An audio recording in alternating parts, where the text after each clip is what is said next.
गधे का गाना। किसी गांव में एक गधा अपने मालिक धोबी के साथ रहता था। उसका मालिक धोबी दिन भर गधे से खूब काम करवाता और रात को उसे खुला छोड़ देता, जिससे वह मन भर और पेट भर के घास चरता था। गधा घास खाने के लिए रात के समय अपने मालिक के घर के आसपास के खेतों में ही जाया करता था। लेकिन एक दिन उसकी मुलाकात एक लोमड़ी से हुई। लोमड़ी भी गधे की तलाश में इधर उधर घूमते घूमते गधे के पास आ पहुंचा था। गधा और लोमड़ी दोनों की बातें हुई और इस प्रकार दोनों बहुत ही अच्छे दोस्त बन गए। गधा लोमड़ी के साथ पूरी रात घास चरता था और भोर होते ही अपने धोबी मालिक के पास वापस आ जाता था। एक दिन रात को लोमड़ी ने गधे से कहा, गधा मामा, यहाँ पास के ही खेत में ढेर सारे फल लगे हैं।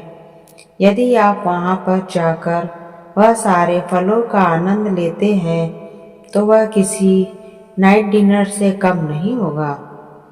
गधा लोमड़ी की बातें मान लेता है और कहता है, ठीक है भांजे, चलो हम दोनों चलते हैं आज उसी खेत में। गधा लोमड़ी दोनों उस खेत में जाते हैं। गधा खूब खाता है। रसीले फल फूल खाकर गधा एकदम फूल जाता है और लोमड़ी से कहता है, भांजे, आज की रात इतनी सुहानी है, पूर्णिमा की रात है। ऐसे में मुझे गाना गाने का मन कर रहा है।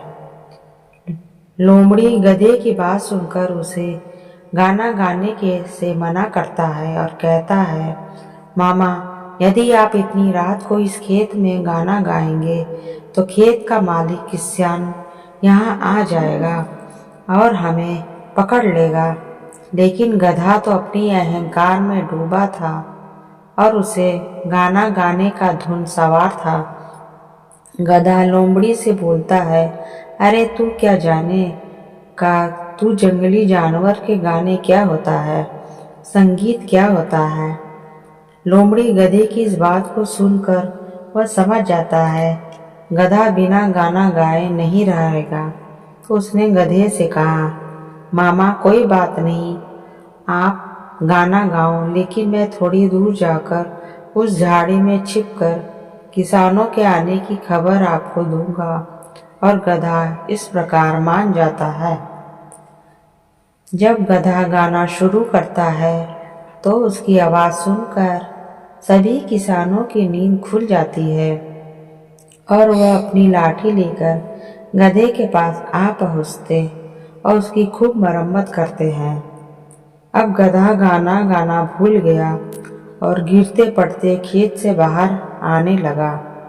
लोमड़ी ने उसका मजाक उड़ाते हुए बोला, क्या हुआ मामा, मैंने आपसे पहले ही बोला था कि इतनी रात को गाना मत गाओ वरना किसान आ जाएंगे।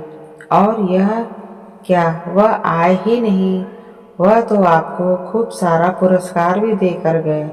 ऐसा कहकर वह खूब हंसने लगा।